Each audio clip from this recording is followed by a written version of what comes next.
Hello guys, welcome to my YouTube channel. This is my first video. On this channel we are going to be doing just accounting related problems. Maybe in the future I'll be doing some economic problems, but let's just concentrate on the basic problems in accounting. So today's topic is introduction to double entry bookkeeping.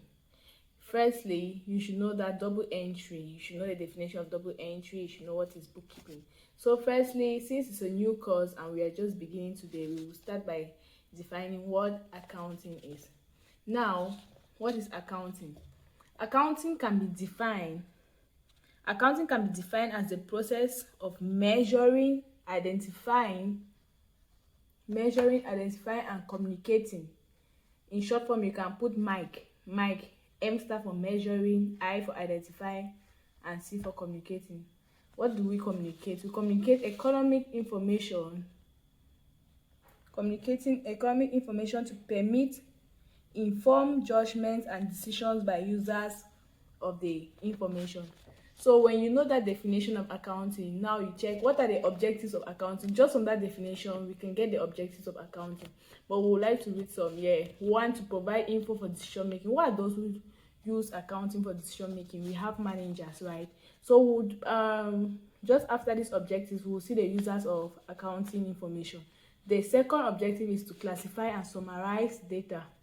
So that's what accounting objectives are for. The third is communicating what has been learned from the data. That means when you classify and summarize the data, you should be able to communicate what you have learned from the data, and that's it. So that's all for the objectives of accounting. You can do more research to have more objectives of accounting, but these are the main objectives of accounting. Now, who are the users of accounting information? Like I said above, one of the users of accounting information are managers, which they use for decision making. Business owners also use it to know their financial position, the profit and loss of their business. The bank use it to provide bank statement for people and so on. Tax inspector use it so that they could track taxes, in like filing of tax, knowing if the tax has been underfiled or overfiled. Then investors use it to know the state of their business. Now there's an accounting equation which says, if you've done accounting before or this is your first time, you should know that accounting equation is capital equals asset. So when you say capital equal asset, this is where you're saying to have capital, it is asset minus liability. From that equation, you can see clearly that asset now is equals to capital plus liabilities. That brings us into the double entry. What is double entry? Firstly, we should know that double entry means that every debit value should have a credit value. That means the debit should always be equal to the credit. That means every data has two effects, that is the debit and the credit, and it should always be equal.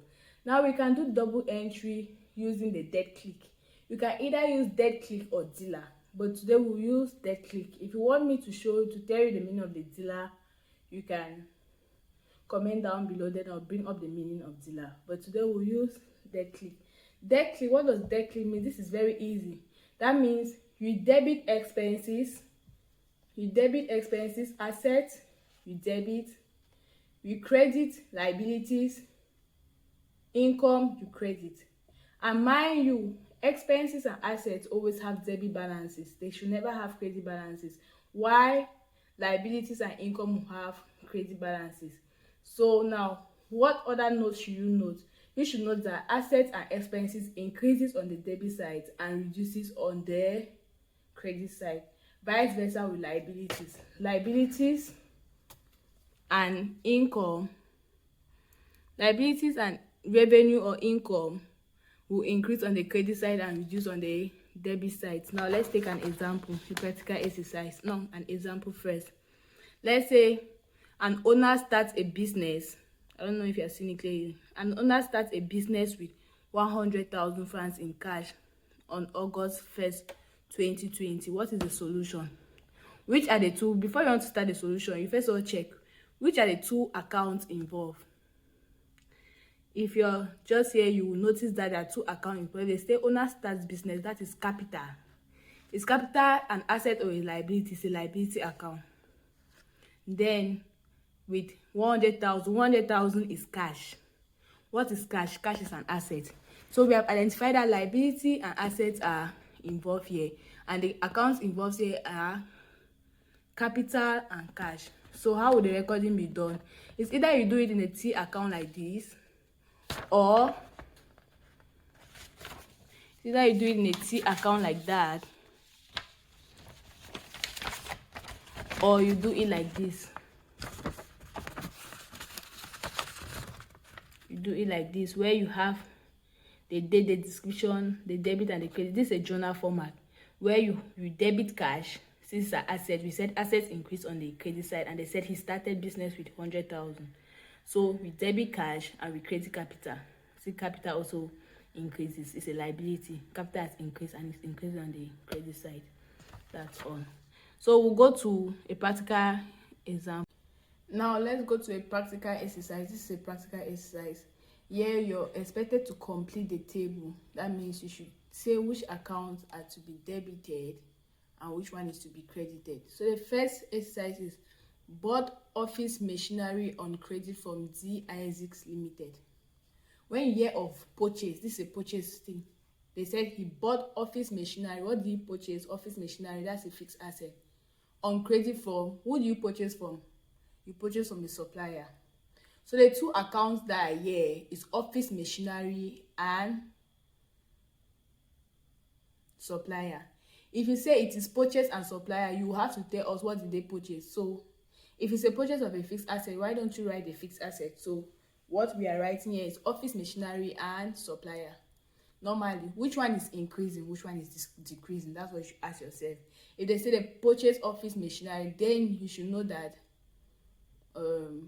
office machinery is increasing and the supplier too is increasing. Now they both are increasing. Ask yourself, which one is an asset, which one is a liability? Office machinery is an asset, and assets increase on the debit side.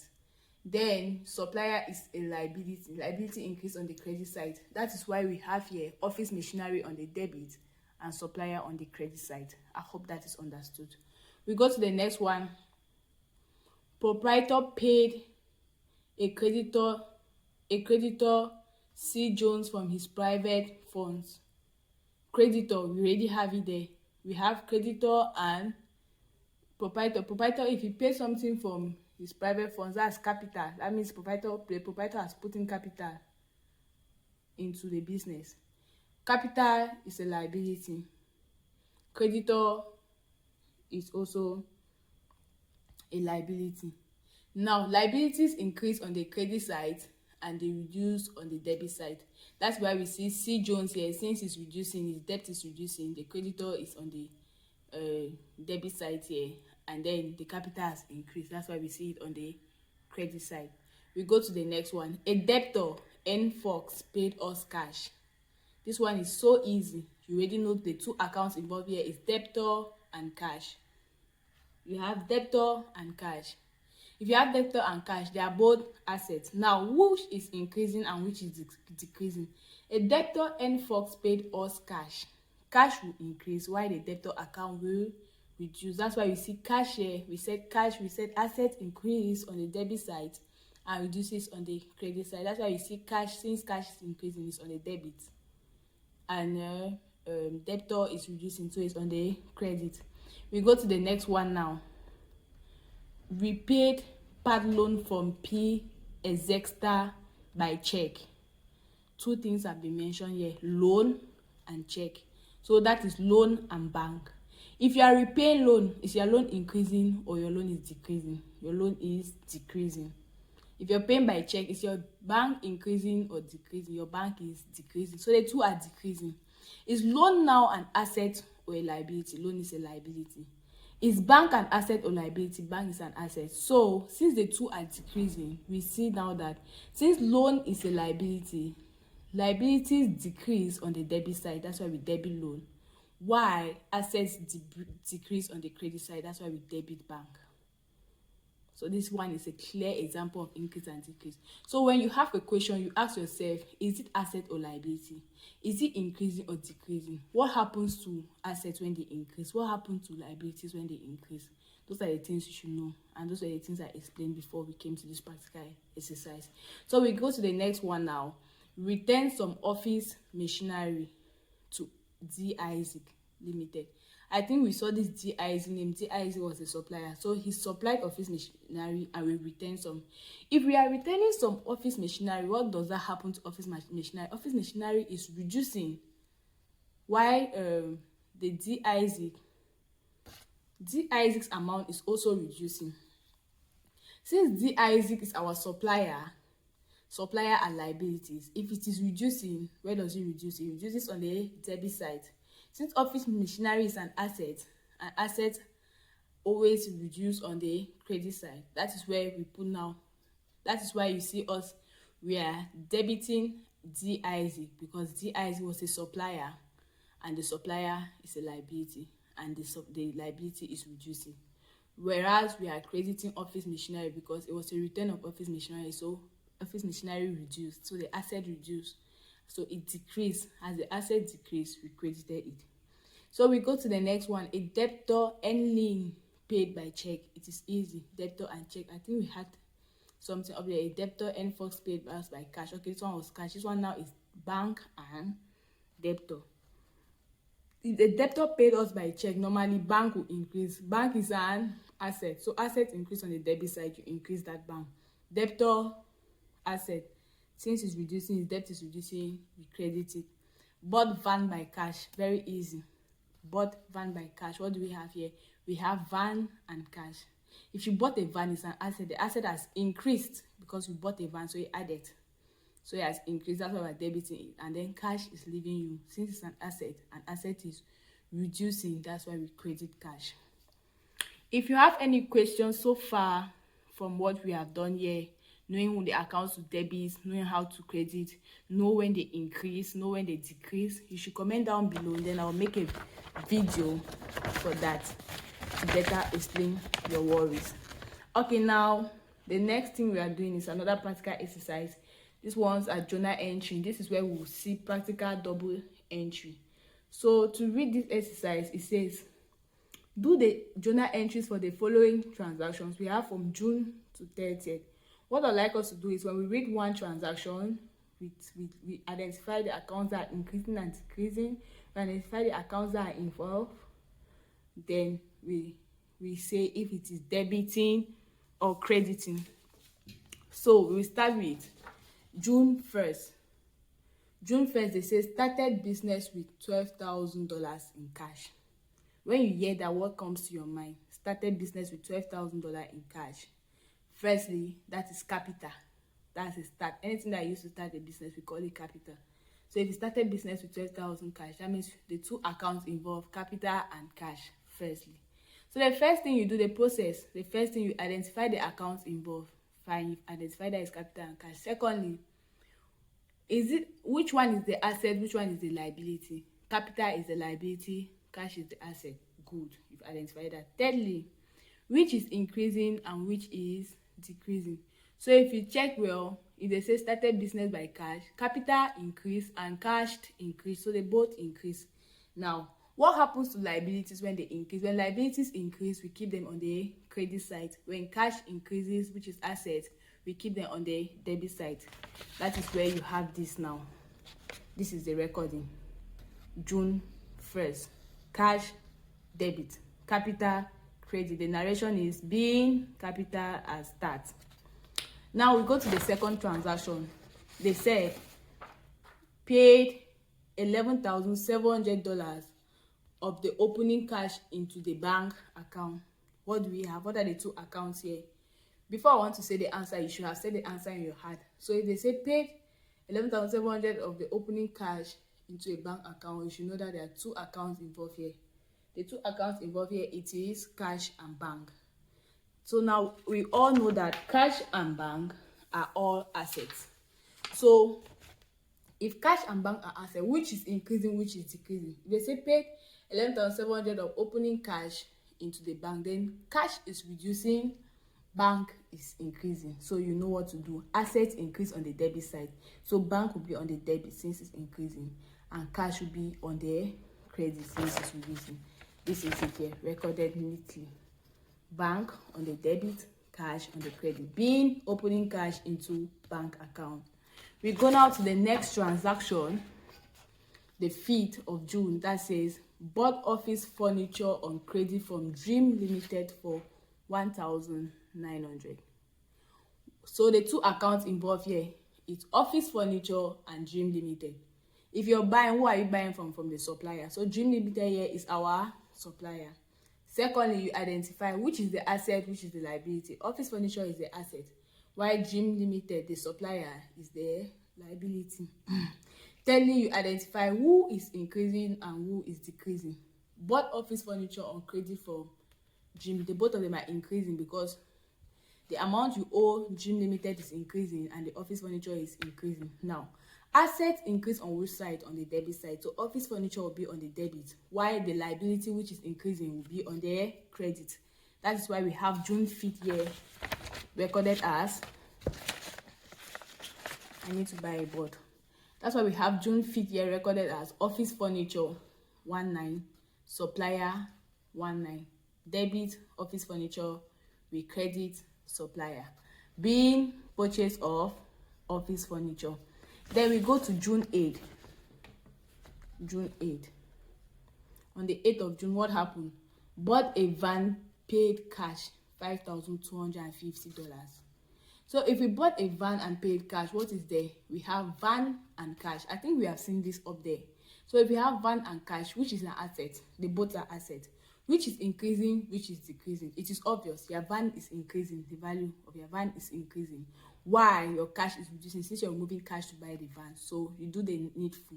We debit assets when they increase and we credit them when they reduce. So what I'm going to do here on June 8th is that we are going to debit van since van is increasing. Debit van and we credit cash. So we go now to the next one, which is equipment. The 12th of June. So the 12th of June, bought equipment from Pearsons and Son, credit 2,300. That is the 12th of June. Equipment has increased. Equipment is an asset. Pearson is a supplier. So you can see it clearly now that equipment is debited while Pearson Son is credited. So we go 18th of June. 18th of June, they said return 40 office furniture costing 120 to Dream. What are the two accounts involved? Office furniture and that's what date is that? 18. We have Dream, the supplier, Dream Limited and office furniture. Office furniture, since it's returned, it will be reducing. Assets reduced on the credit side. So office furniture, we credit office furniture. Suppliers increase. No, we credit office furniture by this, and then supplier decrease on the debit side. So office furniture reduced. They both are reducing. So June 18, we have Dream Limited debited and office furniture credited since they both are reducing. We go now June 25th. They said sold some of the equipment for 200 cash. What do we have here? On June 26th, we have, no, is it 25th? We have cash and equipment. So cash increases. Since you're selling equipment reduce while your cash increase because cash is coming in. So we debit the asset cash since it's increasing and credit the asset equipment since it's reducing.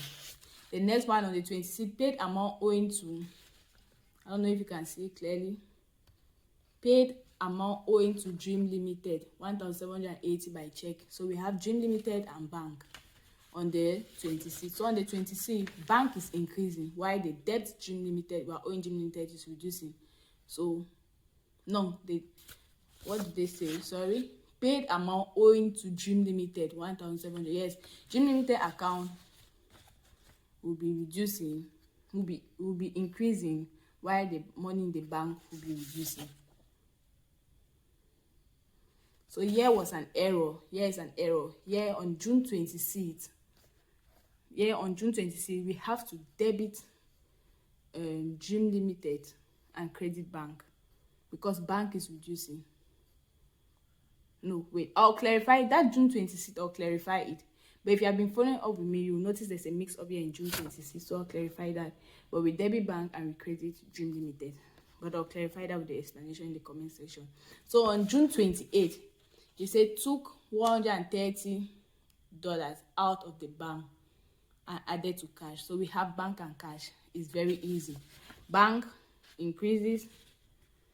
No, cash increase because we remove from the bank to add to cash. So June 28th, where is it? June 28th, cash has increased and bank has reduced. Then the last and not the least, the last transaction is F Brown lent us 4,000 by cash. So that is loan and bank. Loan and bank. Loan is a liability. Bank is an asset. They both are increasing. That's why you see bank on the debit and loan on the credit. All right, if you've watched me up to this point, then I think you have understood something from the double entry system. You should ask me questions, but the aim or the objective of this course is that at the end of it, you should know how to identify assets and liabilities. You should know when they are increasing. You should know when they are decreasing. You should know the effect, what happens to assets when they increase and what happens to assets when they decrease. So any questions you have for me, leave it in the comment section and I'll be ready to answer you. If you've not subscribed to my channel, do well to subscribe to my channel, like this video and share it to beginners in accounting so this can help them. This is just beginners friendly video.